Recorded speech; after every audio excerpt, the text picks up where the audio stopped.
With me, I've got Phil from the Datsuns. How you doing? I'm doing good, thanks. We're doing a handshake. Yeah, something Snip like that. it, slip it around. Fist bump. Fist, boom. Yeah. Now, the Datsuns, you guys have had a really long, impressive career. Something like that. Something about 16 years or so. I've lost count. You've played shows with people like Marilyn Manson, Metallica, just to drop a few names on the floor. But one of the first things I wanted to ask you, since you were coming in, I was really excited, so I'm going to get straight to it. Can you please tell me the story about how you went on Metallica's plane and you didn't have to get passport checked?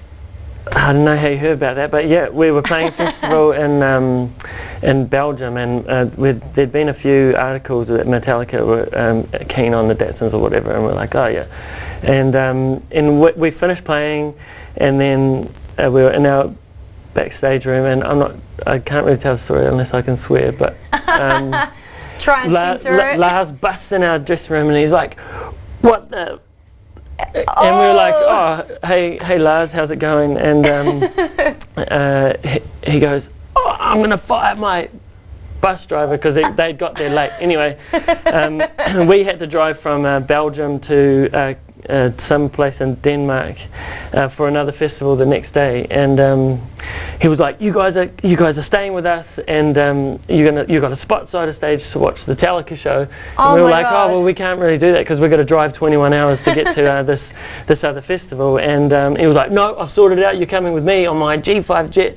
And we were just like, oh, yeah, okay then. So you flew on a G5 with Metallica? Well, just Lars. After the show, they've all got their own jet to take them wherever they want. That is so crazy. Because like, if you would have listened to Metallica when you were younger, did you ever think that you would be flying on Lars from Metallica's jet? No, definitely not. Would that have to be up there in the top 5 best things that have happened since being in the Datsuns? It's up there somewhere, yeah. It's pretty funny. So cool. We just thought it was pretty funny, yeah. It must be like surreal when you think about it now, like, yeah, that happened. That wasn't a dream. I'd freak out. But you guys have got a new album coming out on the 5th of October. Yeah. Tell us about the album. What's it like in comparison to the others? I guess all our albums kind of sound like us, I guess, to a certain degree, but it's heavier in some places, and it's more psychedelic in some places than more of the other ones. It's as you'll see with the video that might be getting played after this, it's more in that direction. It's like a late 70s heavy metal stoner album.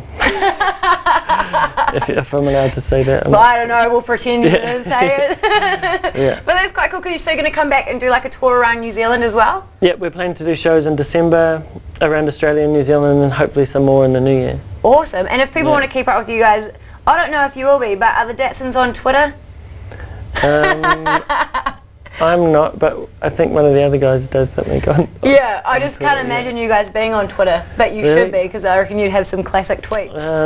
I think Dolph does a lot of our internet stuff like Facebook and Twitter, so I think we're on there somewhere, surely. Alright, well we'll have a search for you, but if people want to get details about all the tour and the album and stuff, where can they go? Yeah, somewhere on the internet. Yeah, maybe try Datsuns.com or .co.nz, something like that. But we will go into a video, and I reckon you should introduce it, since it's the first time we've played it. Oh, okay.